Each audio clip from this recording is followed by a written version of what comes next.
Virtual reality and neurofeedback are really two peas in a pod. So neurofeedback is the utilization of brain waves to be able to be modified in order to get the result that you want.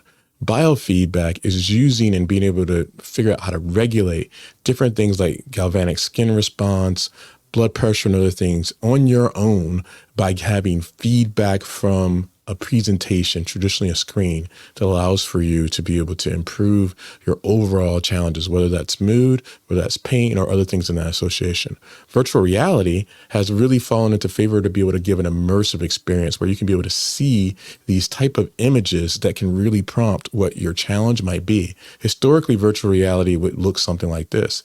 Nowadays, it's different. You can be able to see these whole components that look at things that could give you issues, whether you're scared of heights or spiders or other things along those lines, and be able to modulate it so your brain waves work well.